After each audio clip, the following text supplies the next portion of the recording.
Talk over drink. Talks over drinks. Talks over. Okay, welcome, good day, and welcome to another episode of Talks Over Drinks. My name is Corey Fauconier, and as always, my partner in justice, the guy Markel Prines. Markel, how are you this afternoon? I'm doing awesome. Just as I was saying, the weather is nice here in Virginia. Well, Midlothian, Virginia, and it's pretty nice. So having a great day. Okay, that's good. Do you have a thought of the day for the viewers? Yeah, I was actually just looking up something right quick. I had something on my mind, and it flows with what I had on my mind. So this food for action goes like this. This is for a special group of people who wake up to the feeling of this is not my mountaintop. Sometimes you have to stop trying to climb a mountain that you were only supposed to be on temporarily or not at all. Sometimes the best thing you can do is jump. All right. That sounds drastic right there, the jump part at the end, but Hey man. So I was coming, I don't know where I was, somewhere in the Midwest, and I got a voice call from my man Ty Will, who was one of the people that was instrumental. You know, Ty, he had come to the house that time for Talks Over Drinks, and he was like, "You got to step out on faith, Corey." So as I'm on this home time on the other side of Chesterfield from you, Markel, I'm looking at that stepping out on faith. So I appreciate your food for thought right there. And then my brother of another color, Jeff, over in Germany. Jeff, how are you this evening, sir? Well, I'm doing fine. It's about 10:15 at night over here, and it's already dark, but it was a beautiful day. It was probably 71 degrees, 72 degrees, light breeze, a couple clouds in the sky, beautiful sunny spring day in Germany. I was just celebrated my birthday. My wife made me an awesome dinner tonight. That's and good. my son sent me something. He sent me a really nice shirt, and it says "Grandpa" in German on it because I've got a grandson on the way in October. He sent me this really cool drinking glass, and I decided to celebrate tonight with some Coke Zero and some Bacardi rum. So I'm just chilling out and trying to, have a good evening. I can't be with my family or anything, but my wife is here, and of course our two cats are helping me celebrate. All right. They're always up for a good time. I understand. The fur babies are always up for a good time. So we're going to take a short pause for the cause, and then we're going to come back with our guests. Again, my name is Corey Fauconier. My partner in justice is guy Markel Prines. My brother of another color, Jeff, over there in Germany. And we are Toss Over Drinks, and we're going to come back in a few seconds. Thank you. Are you in the market for a new car or home but credit is stopping you? Did you know that a high credit utilization ratio can negatively impact your credit score? Learn how to manage your credit wisely and repair your credit with Luxury Legacy Consulting. Contact us today for credit repairs starting at just $99 a month. All right, welcome back after that pause for the cause. Talks Over Drinks. Again, Corey Fauconier, my partner in justice, the guy Markel Prines, and my brother of another color, Jeff Kleb in Germany. This evening's guest is my brother, Donald Scoggins. He is running as a Republican in the Republican primary for mayor of the city of Baltimore. So we welcome Donald Scoggins. How are you this evening, sir? Thank you very much. Thank you very much, Corey, for inviting me to be on it. It's our pleasure. We definitely kind of want to get your point of view told. I know a lot of people may not know that there is a primary, and we know that oftentimes people don't participate in the primary vote. Could you give a little bit of a background about yourself, Donald, and just give a brief introduction about yourself? Okay, well, it's going to be hard to be brief, but cut me off if I go too long, because I'm kind of long in the tooth, as you can probably tell. I graduated. Well, let me start back. I was born in Philadelphia, raised in Tulsa, Oklahoma, during the closing days of Jim Crow.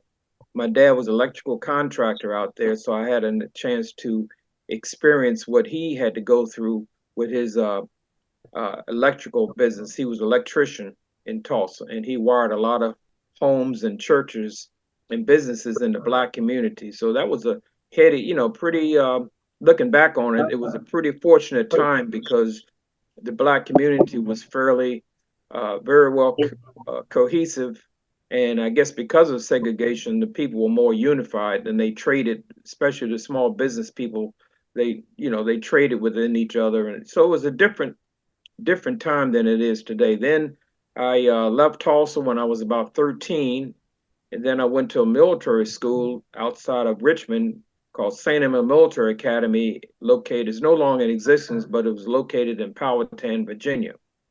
So I graduated from St. Emma in 1963. Then I went to Hampton and stayed at Hampton for 4 years, 5 years rather.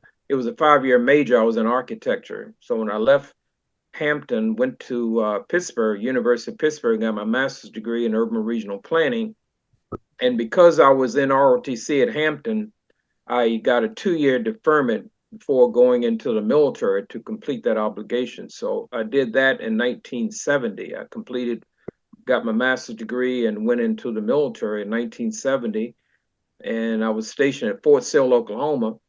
And I didn't quite, and even though I was raised in Oklahoma, I didn't quite enjoy my assignment at Fort Sill because I had this master's degree in urban planning. So I wanted to hurry up and get involved in that. And I was reading something while I was in a military library at Fort Sill.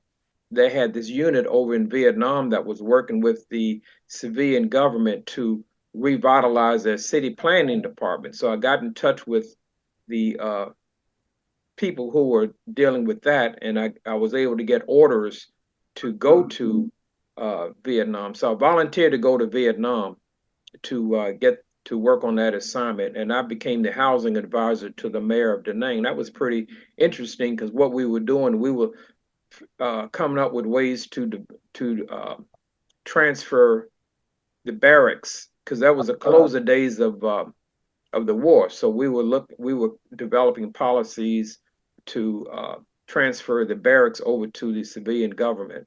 Now, to get that assignment was pretty, I guess you could say, was pretty exciting because on a fluke, well, I tried to get the transfer in my unit at Fort Sill, and since I was a second lieutenant, they said, "Oh, you're just a second lieutenant. That's an assignment for a senior or junior, higher ranked officer." What I was trying to get, but I didn't know. I just thought.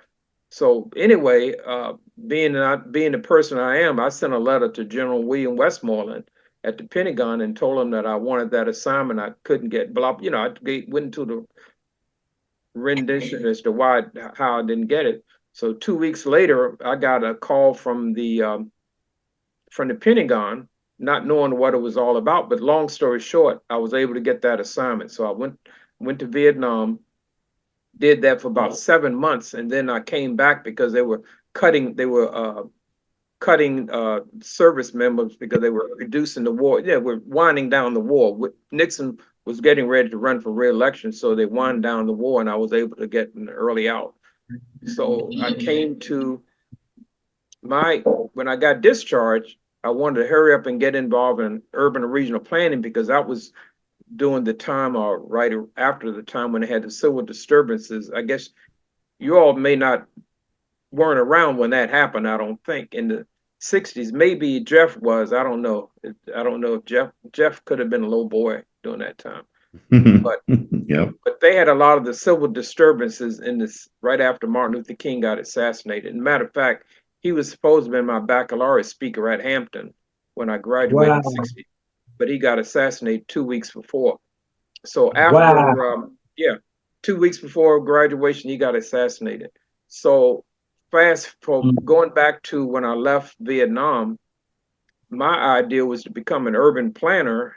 And what city do you go to when you want to be involved in urban planning? So the only city I knew of was New York City. So I went to New York City. I had an aunt and uncle who lived in Harlem. So I went to New York, never lived in New York, but I visited many times. So went to Harlem and put in a couple of applications. One was with the New York.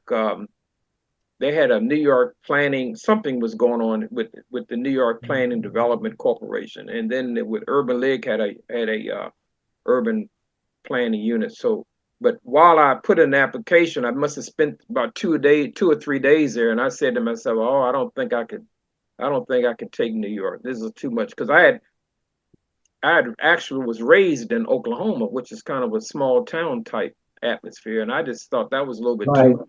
too overwhelming for me. So came back to Philadelphia where my mother lived and stayed there for about almost a month. And she was she wasn't retired then, but she was a school teacher. And every time she and my father were divorced. He lived in Oklahoma, she lived in Philadelphia. So when I came back and lived with her, being I guess you can say someone who was very subtle in her ways and never, she was only by herself. So she every time she came home from work, you hear anything yet? Hear anything yet? About a job that I put in New Right. York. So I got tired of hearing that. So I came down to Washington, D.C. and stayed with my cousin and uncle. And while they were at work, I went down to the district building. And I said, where's the mayor's office? Where's the housing advisor to the mayor of DC? And I didn't know whether they had that job or not. But since that was my title in Vietnam, I said, well, let me just go see if they have. So long story short, when I walked into the housing to that particular office, the receptionist asked me, did I have an appointment? And I said, no, I didn't. She said, well, you need an appointment to talk to the housing advisor to the mayor. That was equivalent to a cabinet position. I didn't know all that. So while I was talking to her, Mr. Banks, he was the housing advisor, the cabinet level person. His executive assistant came out and saw me talk. He said, may I help you? He said, what, may I help you? I said, yes, I just came, so she explained, she said, well, this gentleman wants to talk to Mr. Banks, but I told him that he needed an appointment. So then the executive assistant was talking to me, and he said, where are you? He said, where are you coming from? Where are you? I told him I just got discharged from Vietnam. He said, oh, you in Vietnam? I said, yeah. And I had these horn-rimmed glasses and looked like Rip Van Winkle, because I had old clothes on, not, I was wearing military stuff before, so I didn't have all the bell bottoms and afro out here. I was kind of real nerdy looking, so he asked me where I was. He said, where were you in Vietnam? I said, I was over in Da Nang. And he said, my brother-in-law was stationed in Da Nang with the State Department. He was a Foreign Service officer. And I don't know what came over me, but when he said that, I said, Madge, just like that. And he said, Madge? He said, Madge? So it come found out that his brother-in-law, Madge was his brother-in-law's wife's name. And he said, Madge? I said, yeah, I know Madge and Frank. I took whatever her husband's name was. I said, we go to the officers club and eat steak. So long story short, there was just a coincidence. So this gentleman who was executive assistant, who I was just talking to, and he asked me, he said, do you have a job yet? Are you looking for a job? He said, you got a resume? I said, here's my resume. You're hired, you were hired just like that. I got hired on the spot. So that's what got me to DC. And I was an urban planner in DC with the district government for about 6 years. Then I got into, in 78, I left the district government because I had gotten into real estate, and I'm an entrepreneur by temperament and mindset. And I don't like working in the government. I'll be the first to tell you that. Government work is I can't stand the confinement. I can't stand I've always been plus with my dad being an entrepreneur and by me being entrepreneur, I started off even when I was 15 years old, I was an entrepreneur doing different things, so I'm not used to, as they say, I'm not a good person to work for somebody. I have to kind of like be the boss, if you know what I mean. You're my kind of person. You're my kind of. Yeah. So So while I was at the district, while I was in working as an urban planner, I was single and everything, and I was renting this apartment, paying $140 a month for a studio apartment. Can you imagine that down? Can't imagine that now. Yeah. So I told myself I'm going to rent for 1 year. So what I did was they told me in the office, this was downtown DC. They said, whatever you do, don't go over to Anacostia, because that was supposed to be considered the bad neighborhood, so to speak. So that weekend, that's what I did. I drove over to Anacostia. They said, don't go. And I went over there and wound up putting a contract, signed a contract for a 4-unit apartment building while I was Wow. over there. So I lived in one unit. I bought it under VA. I lived in one unit and rented the other 3 units out. And the rent, my rent at the other place before I moved was $130 a month, $140 a month. My mortgage payment was almost $200 for the 4-unit building. My mortgage payment was almost $200. So I was essentially renting. I was essentially living rent free. I just had. So I did that, and then I didn't know it, but the neighborhood was changing. It was kind of like, as I say, going down, so to speak. Okay. People were, and other folks, other owners, like I was the youngest person in that little block there, and they had other owner landlords who were living in their unit like I was. So Okay. I got friendly with a couple of the people, and they said, "Oh, so and so is getting ready to sell their building. You think you want to try to buy that building?" So I bought 2 more apartment buildings, 4-unit apartment buildings on the street. So I went from 4 units to 12 units altogether. And that couple who sold me those 2 buildings, they took back the financing. So I gave them $1,000 down, and they financed it for me. Financed the building too. Okay. They called me up 2 years later saying that they were in real estate. They were older couple who was retiring. They were getting out of real estate. So they called me up 2 years later and told me that they had sold this building to a guy who abandoned it and didn't pay. They wanted to know if I wanted to buy it. I told them I didn't think so. I kind of had my hands full. And then they said, well, you go by and look at this. So in long story short, I bought another 4-unit building, so I kept buying properties. Then at one time I had 100 units in DC altogether. Wow. And that kept me pretty busy. And then I got involved with some neighborhood organizations doing I got involved with a nonprofit it was a long story, but they had property behind the Freddie Douglass home in Anacostia. And Okay. in the 50s, a developer came to them and said for 500 shares in his corporation, they wanted to buy 5 acres behind the Freddie Douglass home. And this organization, Freddie Douglass Memorial Historical Association, owned the property, and they had owned the Freddie Douglass home because his widow willed them the home. I don't know if any of you've seen the Freddie Douglass house in DC, but it's very majestic looking property. So I helped that organization. They got swindled out of the 5 acres. Okay. So when I came to Anacostia as an urban planner, they asked me, could I help them get the property back? And the developer had built these 152-unit garden apartment complex on it. So Now, they asked me. I'm going to stop you. I'm going to let. Okay, I'm going too fast. Yeah, That's okay. let me end it on getting to the political part of it. I can go on and on and on about that. Yeah, But let them roll. Okay, yeah, I got you, Markel. Yeah, long story short, you must be looking at me. I would just say this: that nonprofit that we started off with 0 money, now we have $2.4 million in the bank. Okay. So all the time I was doing that, I was getting active in the political realm because I'm a community type person, and with my mindset, the Republican Party was the only one that appealed to me because it seemed like the Democrats were primarily government. Everything was government, and since I don't particularly like working in government, I didn't want to have anything to do with them. And I'm entrepreneur, back in in Oklahoma days and Jim Crow and all like that. A lot of the black businessmen in Oklahoma tended to be Republican. They didn't broadcast it, but that's how they were. So, so anyway, I had, but then in 1992, well, I was living in DC from 72 to 92. Then the crack cocaine chased me down to, chased me out of the city because I had two boys. The oldest one was getting ready to go into the fourth grade. He was 10 years old. So we said, we have to leave the city. We can't, I'm not going to put them in the schools in DC because it, you know. So anyway, I moved down to Fairfax.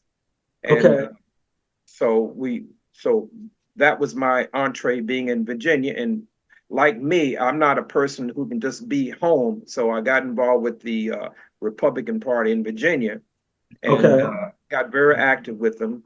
And ran for office a couple of times, but Virginia was turning blue, at least Northern Virginia was turning blue. So that didn't go too well. I ran as a Republican and I could have gotten a nomination, but my opponent, her husband was our delegate. So she had all that name recognition. So she won that office. And 4 years later, I ran as an independent because the Republicans were getting kind of Trumpified, if you know what I mean, you know. So so I had to, I couldn't deal with that.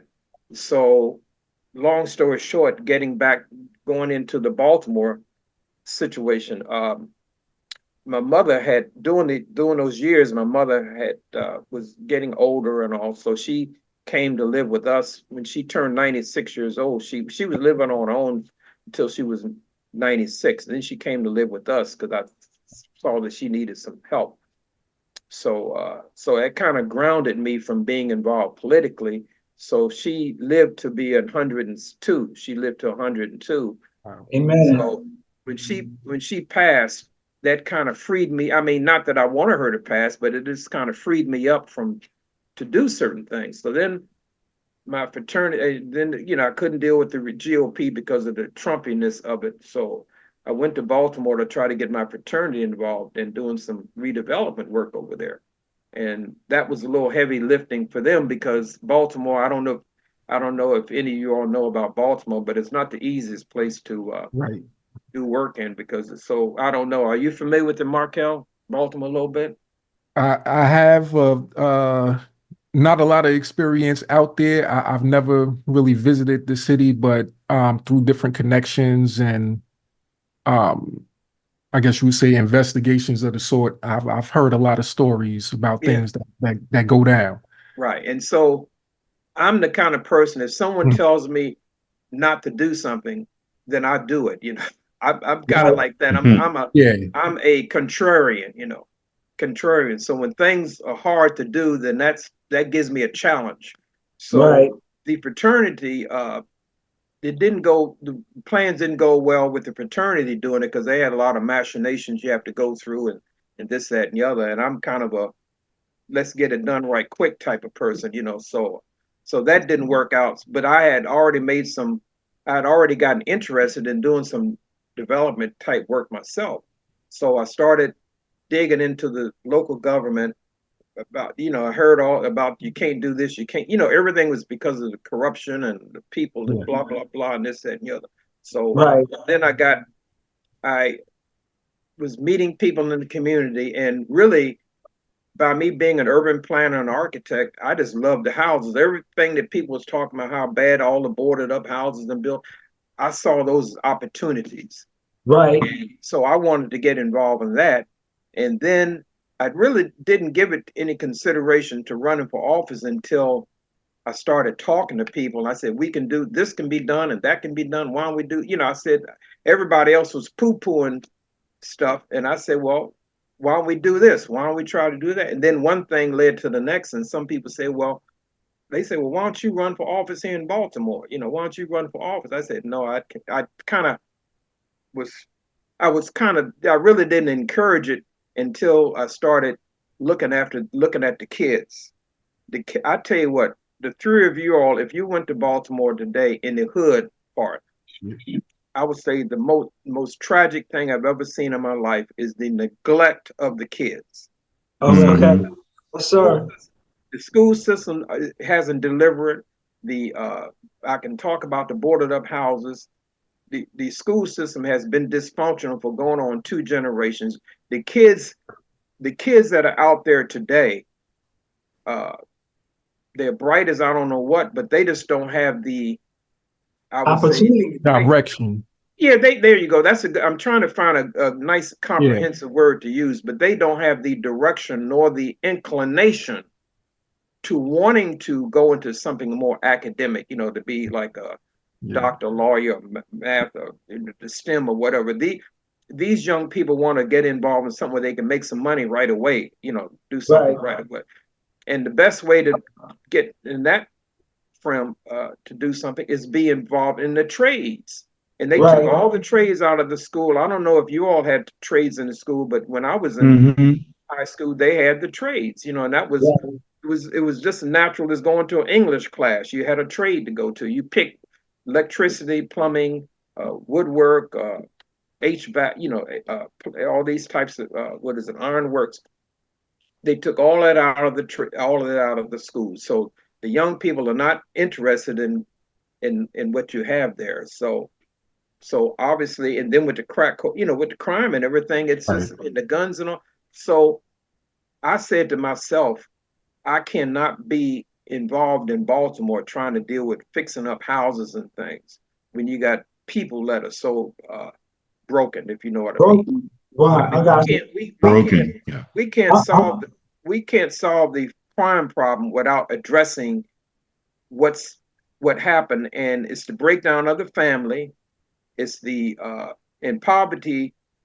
What is it? Crime is a manifestation of great poverty. When you look at where all the crime is going, it's in the areas where you have so much poverty, and I don't see where any elected official over there is trying to address the family issue. To me, the family unit is the basic thing, and I don't see where they're talking about that. And to close out what I'm saying to you is that I hate to say this, but I tend to be kind of a control freak type of person. So I can't be tangentially involved in something. I'm either all in or all out. If I'm going to be involved in something, I have to be totally in it, or I don't have an interest in it. I just can't be what they call it, like in an organization, be a card carrying member, and you don't go to the meetings and you don't get involved. I'm always, even when I was in Hampton, I was involved in a lot of stuff, and I tended to be the treasurer, looking after the money and stuff. And that's all an entrepreneurial thing, being. So long story short, I can't be a Democrat because the Democrats to me have even gotten further away from what I would ever want to do, because I'm very business oriented, and I don't see the Democratic Party today having an economic agenda. And I think that today we need, back in the day, like in the 60s, it was civil rights and social justice and all these types of things. But looking at all that, to me, if you don't deal with the economics of it, then all that those other things don't matter. I don't want to say they don't matter, but if you can't improve people's economic situation, then all these other things are going to continue. Because when I talk to young people, and even some people that are maybe yours age, like in the 40s and 50s and things like that, they want to be they want to feel economically comfortable, because back I would say back in the 60s and 70s, people were probably more satisfied with being in a controlled type environment. Like when I was at Hampton, a lot of the people, their goal was to get a good government job. Seemed like it was getting a good government job is what people wanted. When they graduate, they can get a school teacher or be some administrator in government. But I've noticed younger people today, like those in their 40s and 50s, they want to kind of like be entrepreneur. I mean, they can't see themselves working 35 or 40 years at one place. One organization. Even if they did, they probably wouldn't like it. So you find entrepreneurship is the thing nowadays. Get a piece of property, get a business, do something where you're not dependent on one person for your one thing for your income. And I'm that type of person. I can't make it I couldn't make it if I had to deal with the man, as they say, for your income. So I got you. So that's what I want to do. That's what I want to do in Baltimore. They got all these boarded up houses. You got these youth that nobody is look like Looking at they're it, giving them any direction. When I talk to right? them, they're when I talk to these young people, I mean, it's amazing how bright they are and how smart how innate smart they are. But they just don't want to. If they want to be doing something that's more hands-on, more fast moving. That's the reason why I guess the drug scene is attractive to them, because have you seen how Right. they operate some up? I mean, they running around, they making deals on this, and they doing Right. stuff. And Right. I want to help them be able to do, like, for an example, the local government is very bloated. At one time, Baltimore had about 900,000 people, almost a million people, million population. Now it's about half that. It's about 500 and some thousand. So the government is too large for what they have to deal with now. And Right. some functions I would advocate, and this is, a lot of people don't like to hear this word, but I would like to privatize some of those things and make those can be opportunities for small businesses. Like, for example, the trash collection. There's no need in the world why you need a big bureaucracy to collect the trash. You can break it up into regions or zones and have small companies do that. Right. Same thing for grass cutting. You don't need a government organization to be cutting the grass. That's something that a small businessman can do. So I would look at a lot of these things that are done by government and break it up into opportunities for small businesses. You don't have to be a what is it, a Microsoft type organization, but something Right. that we could take care of itself. And also, I don't know if you know this or not, but Baltimore has a 20 some percent poverty rate. Yeah.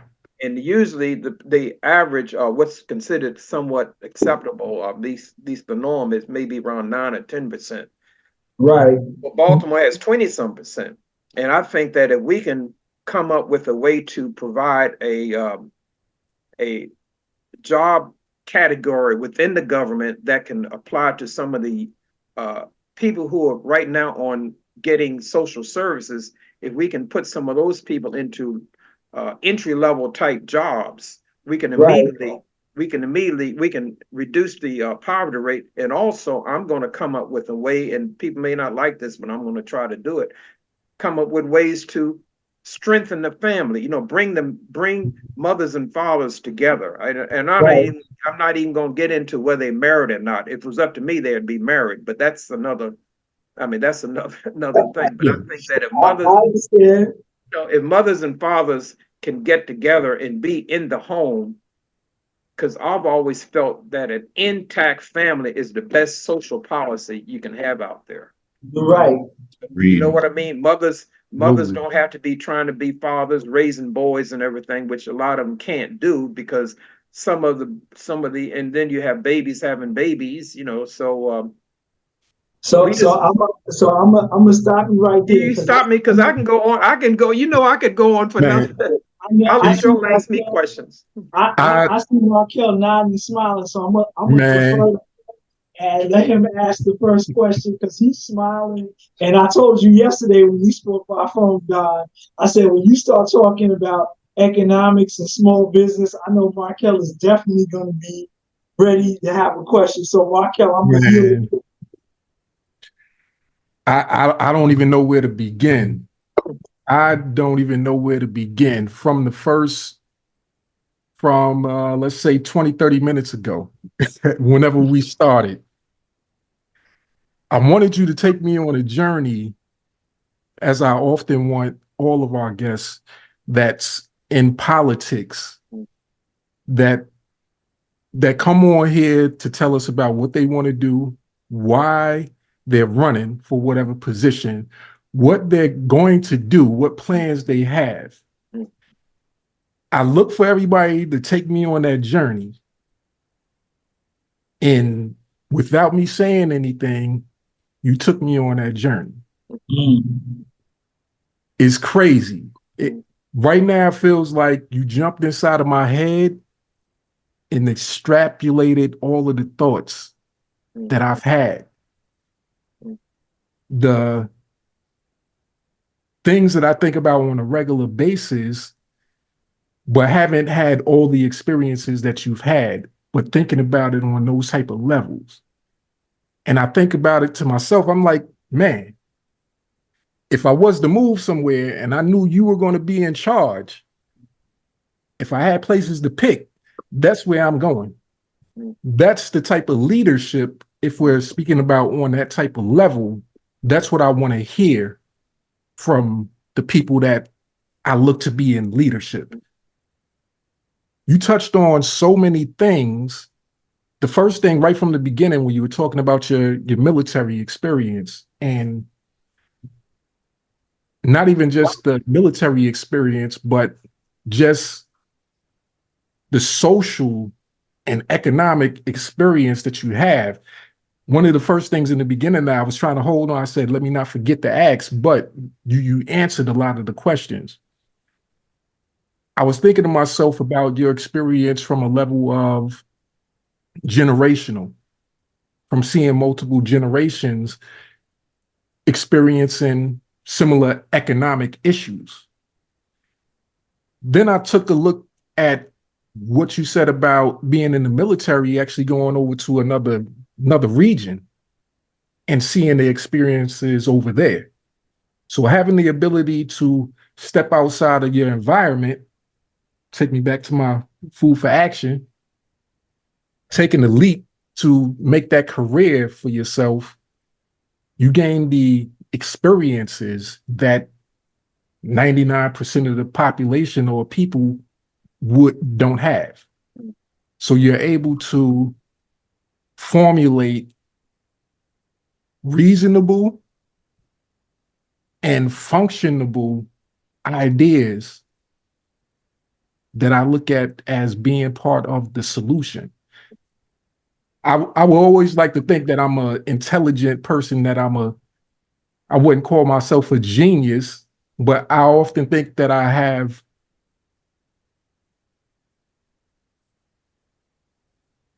maybe high exalted thoughts and expectations of what I expect things to look like and be like, and how and what direction we need to go into to make that happen. And you just kind of explained a lot of those things, from the economics to the finances to the social structure of the family being a problem. And I think about, I don't even know what question first and foremost to ask you. I wanted to ask in the beginning, what do you think is, from the people standpoint, outside of the leadership, what is the difference, the main difference that you see in the people from the previous generation that was struggling economically, their mentality versus, like you just mentioned, like the kids now, how they look at things, what their intentions are, and the focus. But even the adults now, what is the difference in the fact that all this time we struggle with the same economic issues, but the mindsets of the people back then versus the mindsets of the people now, and what do they need to do to adjust themselves to deserve, I should say, a person, a leader, a person in leadership such as yourself. And I say it that way because a leader is only as good as the people that he's leading. If they're not going to follow, you could be the best leader in the world, but if the people's not going to follow, then nothing's going to get accomplished. So what I guess my question once again is, what do you see as the difference, and what do we need to get back to? Or would you say the key? Okay, before I give you that, what I would think would be my answer, I didn't mention, Corey, that while I was at Hampton at 19 years old, I had a chance to go to Africa. Went to West Africa, East Africa and Kenya. They had a Operation Crossroads Africa. So that was a trip I took.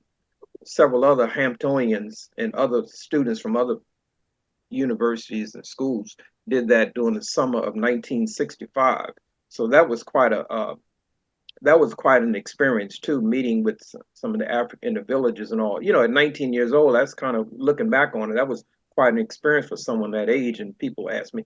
But to answer your question, Markel, I would say this, and that is what I would like to do is create opportunities for young people to thrive within their capabilities. And that requires teachers, maybe ministers, or the churches they go to, or other folks in the community to look at young people as what they can possibly do. Because when I become mayor of Baltimore, I'm going to tell every young person, I want you to tell me what kind of dreams you have. And if you tell me what kind of dreams you have, I'm going to help you come up with a plan to realize those dreams. And if you do not realize the dreams, at least have a plan to get there. And if you get derailed in some way of reaching those dreams, it could go into another direction and may even be greater than the dreams that you had originally. But I think what people need to do is to have a plan in life, And I'll tell you what my plan is, and I don't mind telling you all this. My plan was, when I was a very young kid, I would say even maybe 8, 9, or 10 years old, people used to say, what do you want to be when you grow up? I said, I want to be rich, I want to be rich. And I didn't know what and the reason why I said that is because it seems like, to me, back in those days, people who were rich or had money, they weren't controlled by people. Their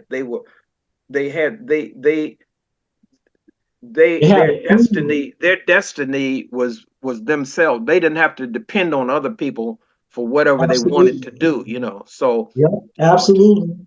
So to me, being rich doesn't necessarily mean that you have to be a millionaire or a billionaire, but if you are in control of your destiny and you can do the things that you want to do, to me, I consider you rich, because there's some people who are rich, maybe in terms of money, but they're so strapped with maybe obligations or other types of things that they're still not happy, or they don't feel fulfilled, So the main thing is to try to get to a point where you can be, whatever you do is fulfilling. And that's what I want. And that's what I think helps and everything. And so to answer your question, you asked me, how would you get there? I would say, at a very young age, encourage young people to strive to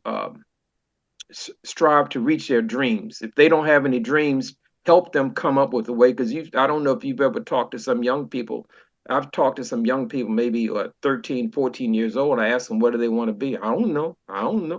What I would like to do is help them be able to say what they want to be, or at least whether they want to be a doctor, or whether they want to be, if they want to be in business. I've heard some young people say, well, what do you want to do? I want to have my own business. Okay, well, say, what kind of business you want to have? I don't know, So we need to get them to the point where they can determine what kind of business they want to have. And that's the reason why I enjoy the trades, because the best way to be independent is to be able to produce something or be able to do something. Like if you had a job, I would say working in the government, for an example, you can be a GS 12 or 13, but if something happens, you don't have that job anymore, what are you going to do? You can't, pushing paper, which is what, pushing paper, like the government is big on having meetings and pushing paper. So if you don't have a job, what are you going to do? You can't go out and push paper. But if you had a trade, whether you're an electrician or a plumber, or you can do drywall and stuff like that, you can do that, And I've met many people who were quote unquote professionals, like doctors and lawyers, mid-career, like when they're late 40s, early 50s, they wind up being because they made investments, they wind up working on their properties, that they bought while they were younger, or while they were making more money. So that's what I would like to do. Awesome. I guess only other part to that is, I guess, going back to the people of that time when you were doing the economic development. Besides the prices, when it came to the real estate, that's something else that we often talk about. And I think about local communities around us, that maybe in at just as bad as condition as Baltimore, I think about that like, man, it would be great to purchase real estate in that area, but then to look at the community and the people, you say, okay, I'm not going to live in that neighborhood, but if I rent, will my property be secure or this, that, and the third? You're always thinking about that, but then it's like the opportunity is there to make it happen. Um, what were the sentiments of the people back then? Were they more open to the economic development as a whole of building together, like community? I know now I feel as though it's way weakened now, but how was it back then? When you say back then, you mean like back in the 60s or 70s or what? Yeah. I would say, well, I'm gonna be perfectly candid about it. I think that Dr. Q's Fresh Breath Club for brighter smiles and maximum oral health. Made from 100% sustainable bamboo, it provides fresh breath for the whole family, grandparents, parents, and children. Buy once or subscribe to join the club. Fresh breath awaits at drqsfreshbreathclub.com. Shop now. Dr. Q's Fresh Breath Club. politics to me, has ruined our community. The way it is. It's ruined our community in terms of we're not as together as we used to be because everything has a political angle right to it. You know, if you're a Democrat or Republican or whatever, I mean, it's always seemed like there's always what's most first and foremost is always protecting or maintaining the political machine. You see what I mean? It's right. The machine. It's the machine you're working for. You're not working for the betterment of the people. You're working for maintaining the machine.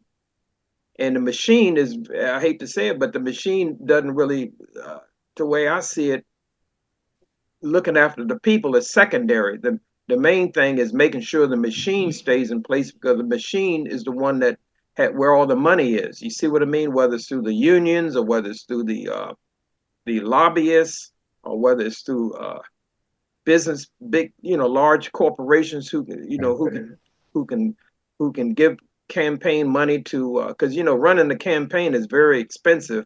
So where are you going to get your money from? So that's where the unions and the large corporations and wealthy people come into play. And those people, they're not doing it for the goodness of their health. They're doing it because they expect something, and a lot of times what they expect is contrary to what's good for the average person. Wow. And that and that also ties into my mindset of wanting to be independent. And when you're independent, that's not always the machine or the people who control things don't always like independent people. They want people that they can manipulate, and maybe exactly. Because of my dad, I would say that because of my dad's experience being back in the Jim Crow days, he could not be a member of the union because of segregation. He couldn't be a member of the union, but yet large companies sent white young journeyman electricians who were training to be a member of the union. They were sending him young workers to help him on his jobs, but he couldn't be a member of the union. So anyway, it was sort of, he was teaching. I mean, he was teaching electricians who were going to be members of the union, but yet he couldn't be a member of the union himself. Yeah. So he wound up being a permanent. He was almost like a permanent sub. He would bring plans home. I would see him working on plans and everything, working on these. He would be laying out how he was going to wire a house, where he's going to put the electrical circuits and different things. But yet he had work. He had continued work, but he was never a prime contractor, huh? Right. Yeah. And he always told me, be in a position where you can call the shots. That was he said, you want to be in a position where you can call the shots, not somebody else, Right. Jeff, you have a question for Don? I'm sorry. Yeah, I was going to say, I looked at your bio, Mr. Scoggins, and I think it was wrong. It said you were 79 years old. I don't think you look 79. Right. I I'm was about 20 years younger than you, and it I don't look that much younger. But Yeah. Well, I'll be yeah, 79 in October. I'm 78 now. okay. Well, my dad was in Vietnam for two tours, probably a little ahead of before you went over there, Mhm, and he was in the military for almost 30 years. mhm. He's now resting in Arlington. He got his wish, Oh, but he stayed.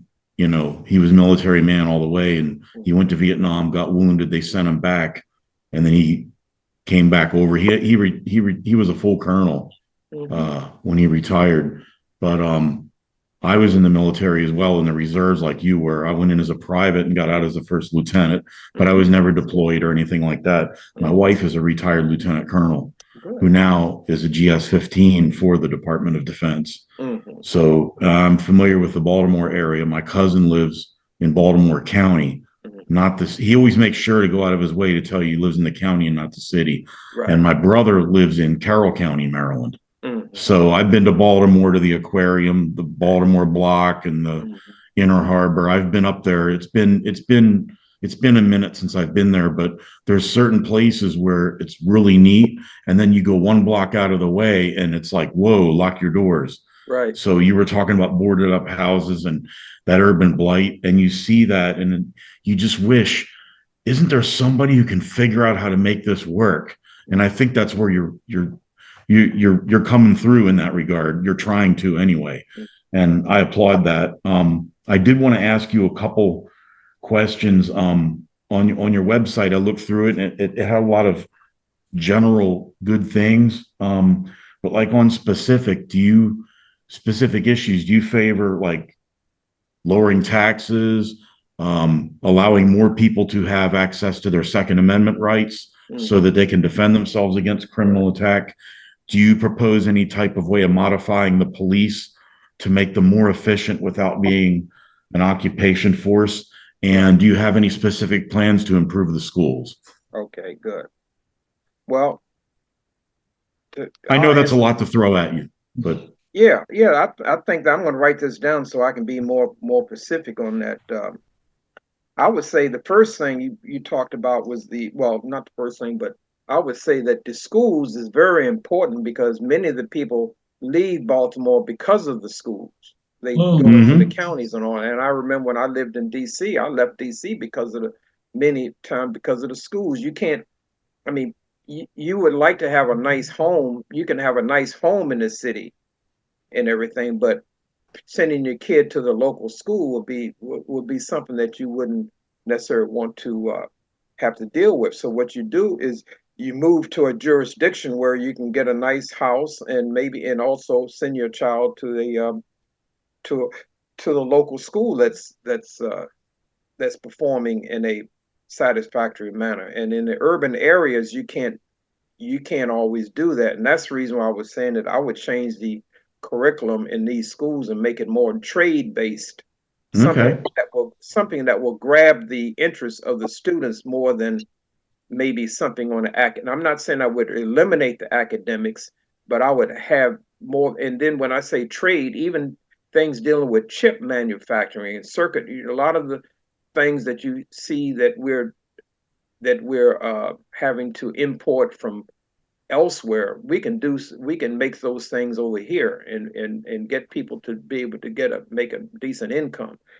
And also now, as far as lowering taxes, that all goes into the I would say fixing up or removing the blighted properties in Baltimore so they can come back on the rolls. You have some properties that should be just demolished and make way for new construction.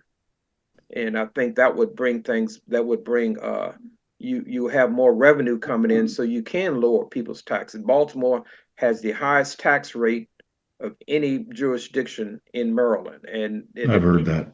the people do not get what they pay for, pretty much. And that, like I said, lowering the poverty rate is going to be very important. And I think if you can bring families together or the try to help bring the family so they're intact, you can take the strain away especially from the mother. A lot of these homes are headed by single single women, and they have to work. So while they're working, their kids are running the straight. Many of them are not cared for.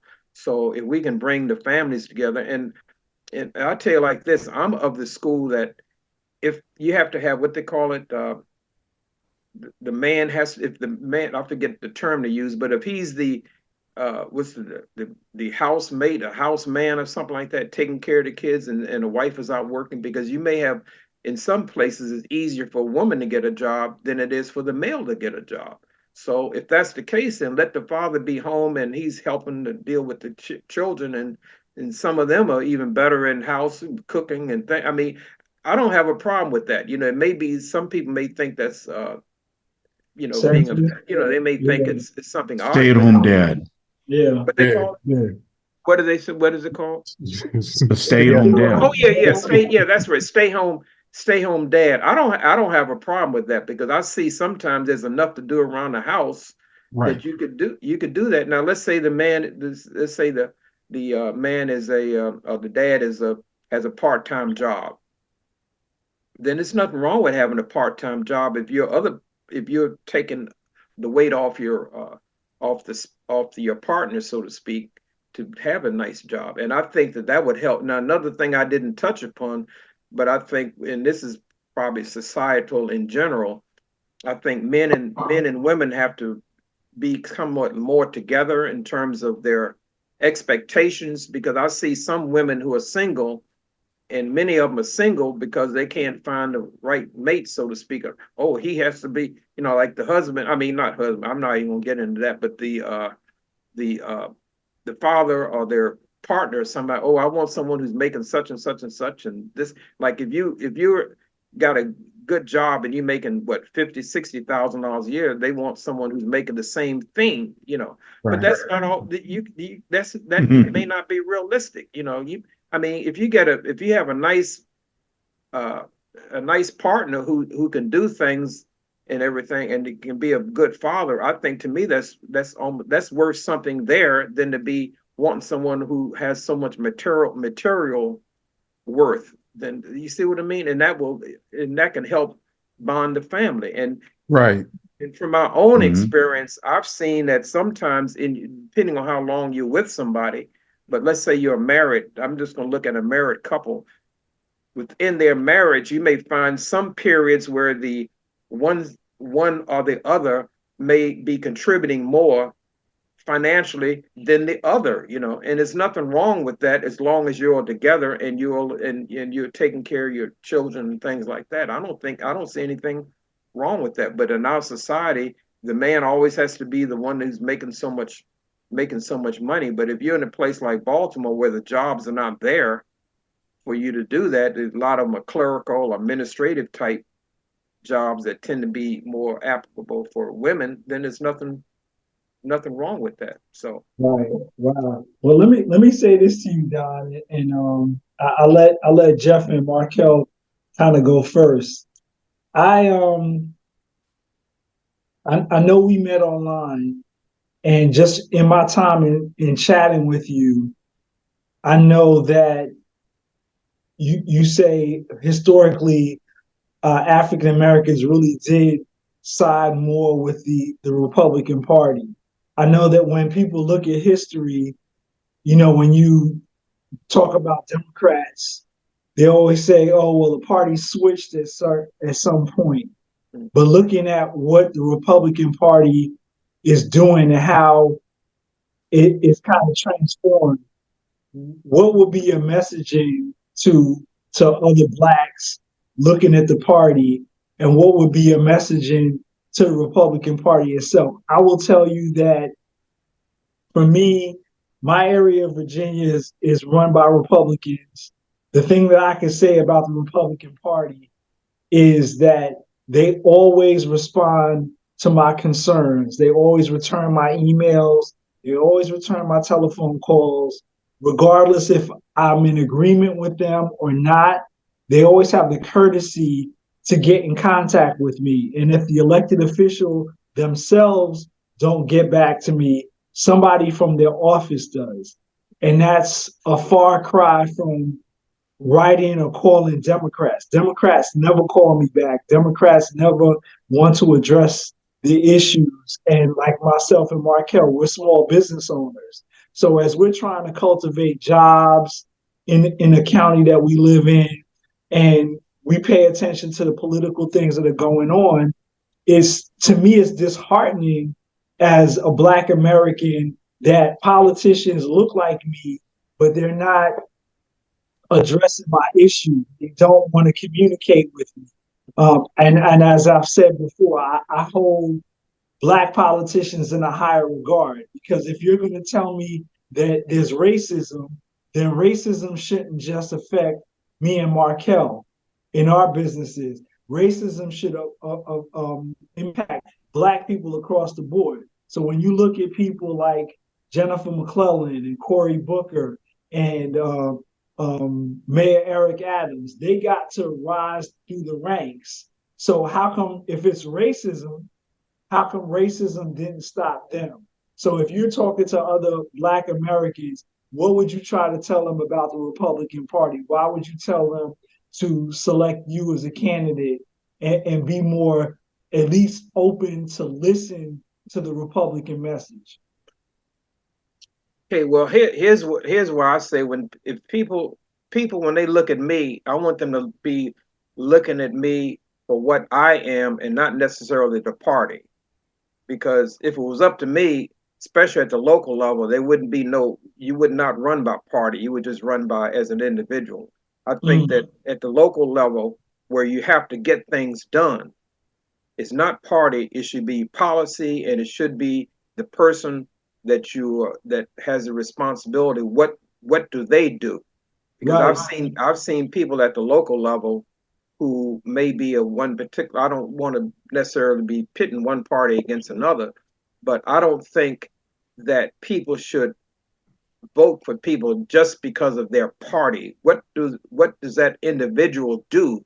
Because there's some individuals in some parties, they don't do anything. It's just they skate through because they have a certain letter behind their name, you know. And there's some people who, because I've had some people to tell me, they said, "Well, Don, you know, you're such and such and such, but you're a Republican." You know, I said, "Well, don't look at the party, look at me. I mean, I'm not running for a national office. If I was running for a national office, perhaps they could do that. But when you're running for a local office, and especially in a place like Baltimore, where the Republican Party is weak anyway, it's not that I'm going to be running to build up a party. One of the main reasons why I'm running as a Republican is because you have to, in a place like Baltimore, maybe other places, it's hard to get on the ballot as an independent. You have to get a certain percentage of signatures. Yes, sir. Yeah, that's number one. Number two is that not having that party designation, whether it's considered good or bad, whatever apparatus that exists within that party, there is a resource of tapping into in terms of getting maybe campaign funds or whatever. You know, you can tap into some type of network.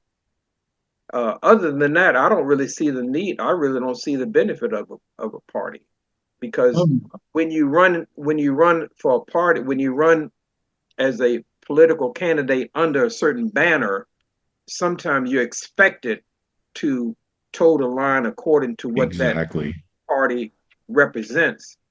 But people who know me know I'm very independent. You know, I don't necessarily toe. I'm considered kind of a maverick. I don't toe the line. The only people's line I would toe would be the people I represent, not the party itself. So sometimes it's people like me don't always make it in the party, because I'm not going to say things just to please the party. I'm going to look at who I have to deal with. And if anyone looks at my life, they can see that I've always been sort of action oriented and solution oriented. I'm not a person that just sort of wants to have things just for ego purposes. That's not me. But I wish people would be more diligent in examining the records of people before they vote for them. But unfortunately, a lot of people, they just look at to see what party what party you represent, and they don't know that at the local level, it's less about party. It should be more about policies. Yeah. Yeah. So, The and one thing I tell you what, I used to, in coming up, you were talking about returning the phone calls. I'm very big on follow up. You know, right. because I'm the kind of person that when I was in real estate, when I was selling real estate, I would follow up with people, even if I asked them, is it all right for me to call you up to 10 o'clock at night or something like that? If I would find out, and they say, sure, I'd get on the phone and call them in night, and find out if it's all right to call them on Sunday, because sometimes you can't get people during the week because you're going to be cognizant of their time, in terms of what they do. And I'm the kind of person I can get. Even now, even at my age now, I can get by off of 4 hours of sleep every night. And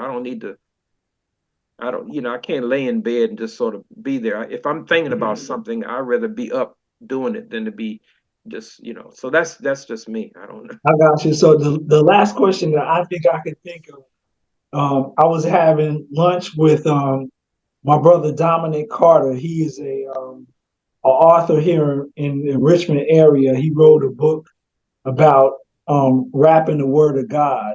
And when I had the opportunity to go buy the book with him, me and my middle son Elijah were able to sit down and talk to him.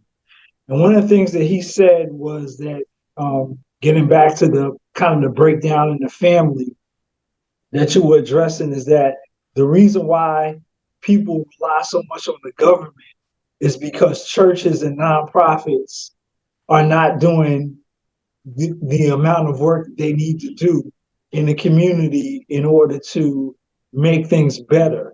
So can I get your opinion on what do you think nonprofits, churches, and then even like you said, other small businesses can do in their community to make a difference and make a change to make things better? Well, this will probably get me in trouble when I say this, but quite frankly, I think there are too many churches in the community, quite frankly. And I think many of them are pulling on the same, what is it called? I mean, they're both grabbing money from the same source. I mean, it's not but so much money you can get out of a community. And if you Right. got 10, if you got Church on every corner. yeah, you've got a church on every corner, and all of them. I mean, because I like visiting churches because I love to meet people. But at the end of the day, they're all saying the same thing. And you go to one church and they say the Lord loves a generous giver. And then you go to one and say, don't give from the.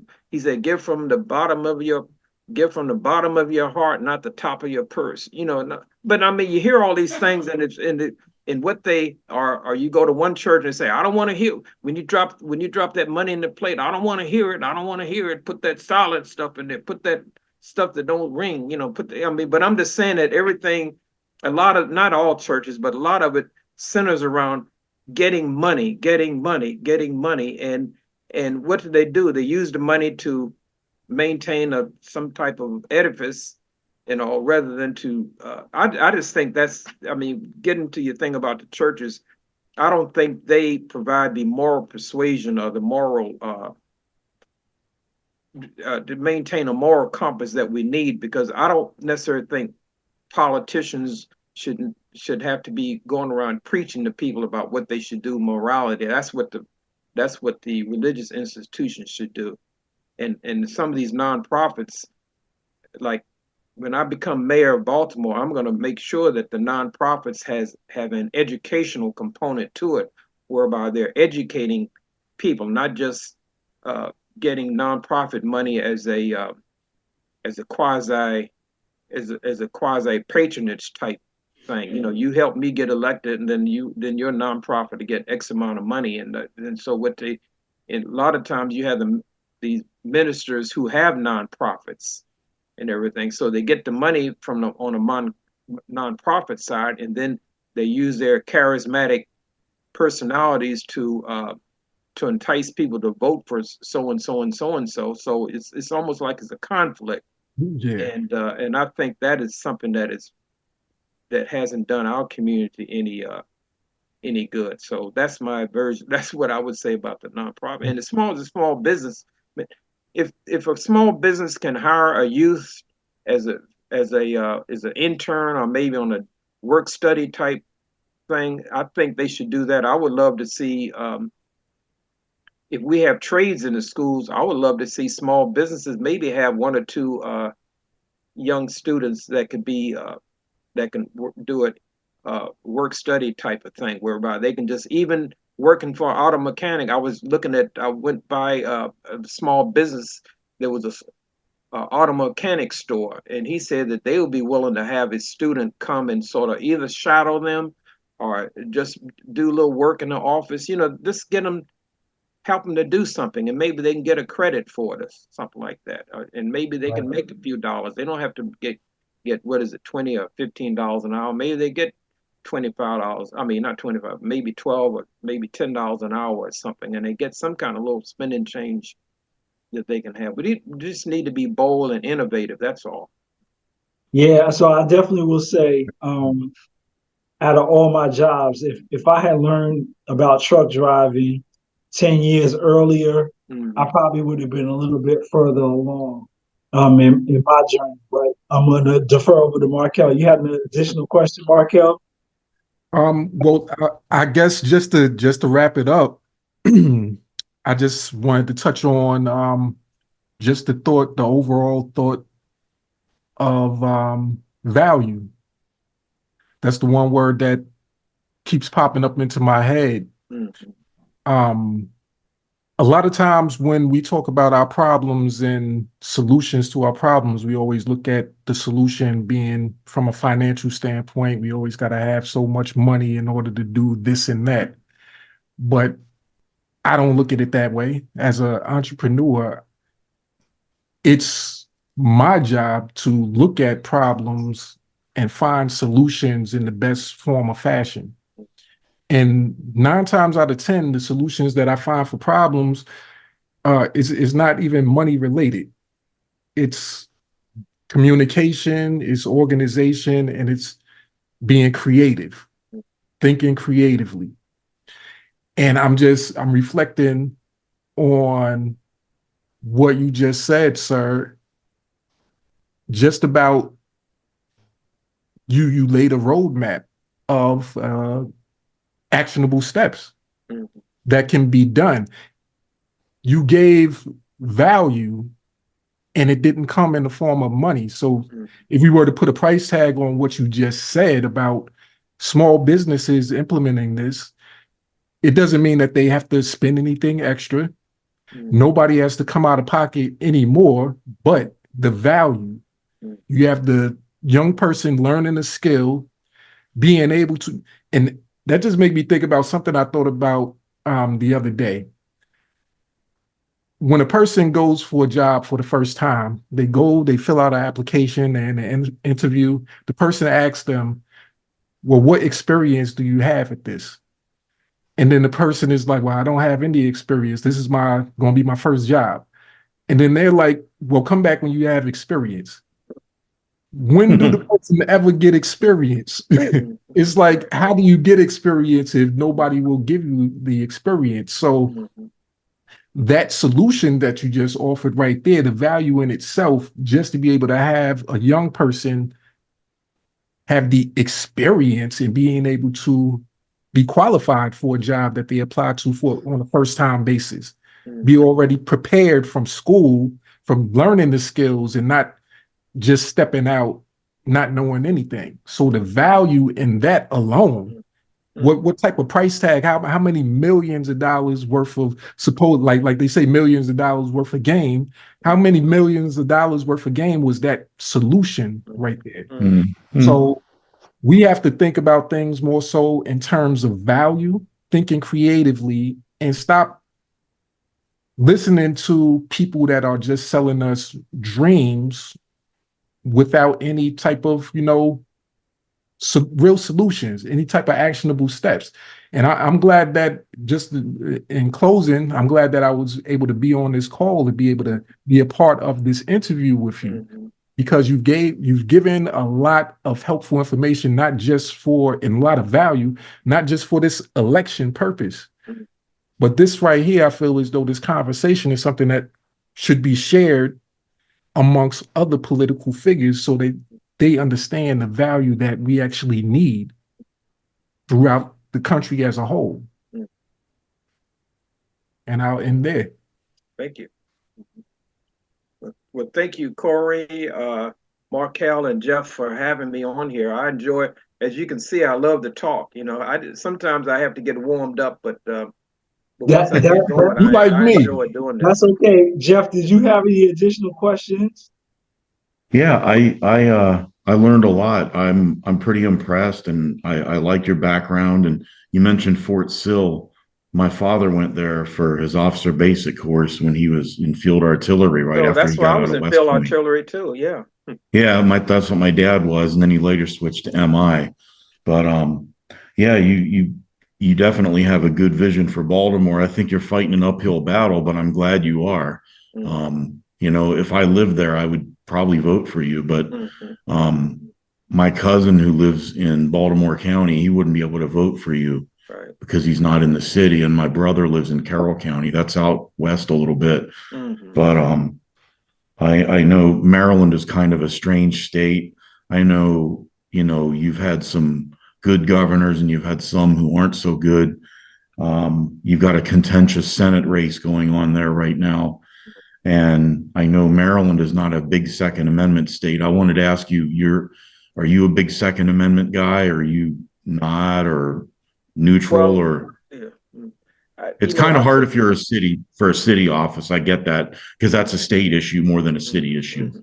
Yeah, but I know Maryland is funny about that. Let me put it like this: I'm for Second Amendment, and I feel that anyone who has that who has that responsibility, or anybody who's taken an advantage of that right to have a Second Amendment, I think that they have a duty to make sure that they are responsible with it.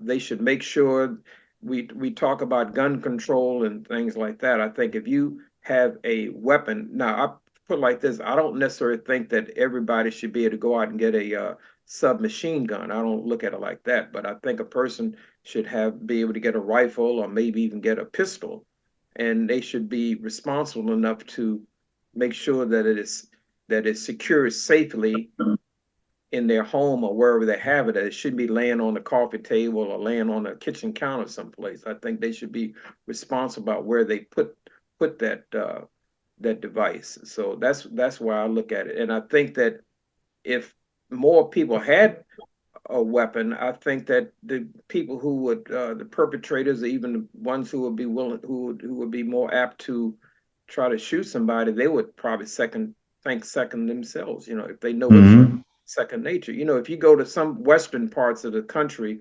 whereby Second Amendment is a big thing, I bet their crime is not much lower. Much lower, yeah. Baltimore is one of the most violent cities in the whole country. Right.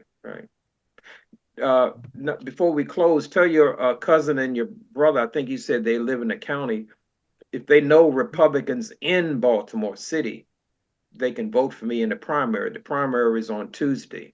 So I have to win the primary. And if I win the primary and I'm on the ballot, then I'll go against the Democratic candidate in November. And I've talked to many people who are registered Democrats, but they only register as a Democrat so that they can have a say as to who the Democratic person is going to be that will be running. But if there's a credible Republican, they would be more apt to vote for the Republican, I think. Well, you also live in a closed primary state too. Right. Like Virginia has open primaries. You can vote in either one, but in Maryland and Pennsylvania, you can only vote in the primary of the party where you're registered. And same thing in DC is the same way, closed primary. Yeah. Well, I will say this, Don. I did when we first started the chat, I did tell you that I was going to reach out to folks that I know that pledge Greek organizations. And I had some telephone calls this week with some folks that are alphas and omegas. And I explained to them about your campaign, and I told them that you need to get over the hump here before the primary. They were telling me that if you were able to secure the primary position that you were running, they would be willing to help you with some fundraising.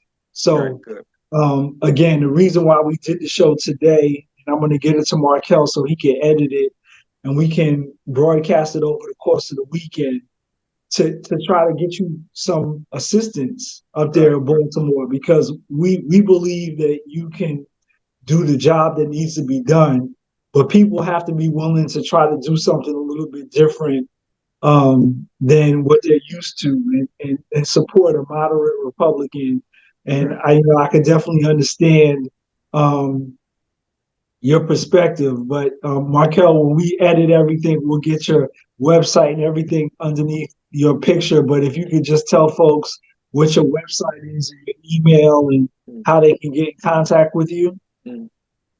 Yeah, the email is info@scoggins4mayor.com, and that four is spelled out FOR. That's Scoggins, SCOGGINS FORMAYOR.com.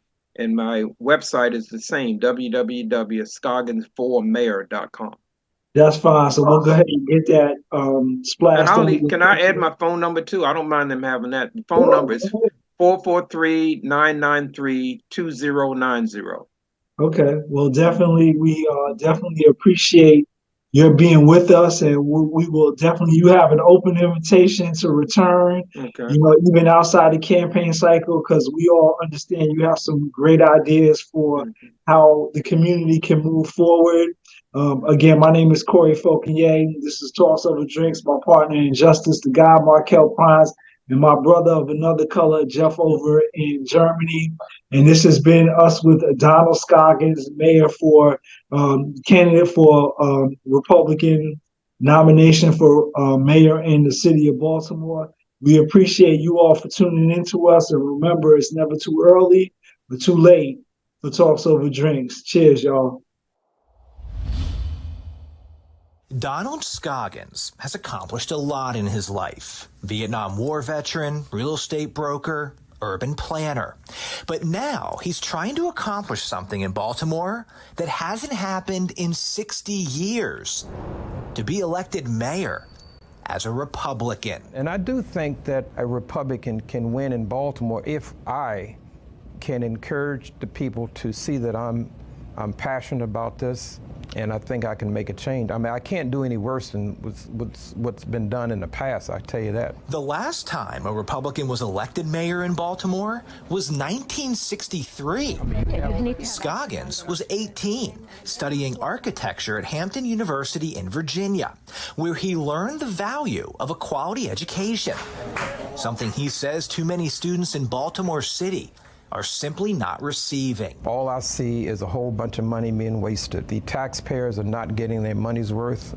Not only are the taxpayers not getting it, the young people are not getting their money's worth. We need to do what's good for these students. As candidate for mayor, Scoggins' platform includes improving public education. And as we know, he says it starts with expanding access to charter schools. I'm in favor of competition because I think that our school system has gotten too big and too bloated, and it's falling on the weight of its own regulations. Baltimore City has 31 public charter schools, by far the most of any school system in Maryland. Over the past 5 years, that number has remained relatively consistent. But Scoggins wants more charter schools. He also supports changing the curriculum to engage more students while getting local colleges and universities more involved in city schools. So you can see that. But he says most importantly as mayor, he would strengthen schools by strengthening homes. You cannot improve the public school system without addressing the family. I'm going to be very frank when I say this, but the black community is in very perilous condition. This 78-year-old married father of two and soon-to-be grandfather wants to see Baltimore prioritize the creation of programs that help families stay together, not break them apart, which he says happened in the past. Since the 60s, we've incentivized the breakup of the family, so we need to incentivize the uniting of the families. We need to do that. We need to incentivize in some way. And I don't see how we're going to get out of this if we do not address the family. Scoggins is one of 10 candidates running for mayor and the only Republican. So far, current Mayor Brandon Scott is the only candidate who has publicly supported Baltimore City Schools CEO, Dr. Sonia Santelises. There needs to be some changes in leadership. Other candidates, such as former Mayor Sheila Dixon, Yolanda Pooley, and Wendy Bozell, have already said they support replacing Dr. Santelises. Scoggins is now the latest candidate to join that group. What is your position on Dr. Santelises? I feel the same way the others do. I think she needs to find another source of employment because I don't see where she's that much of an advocate of the schools, of the children. I'm Chris Pabst, and this is Project Baltimore.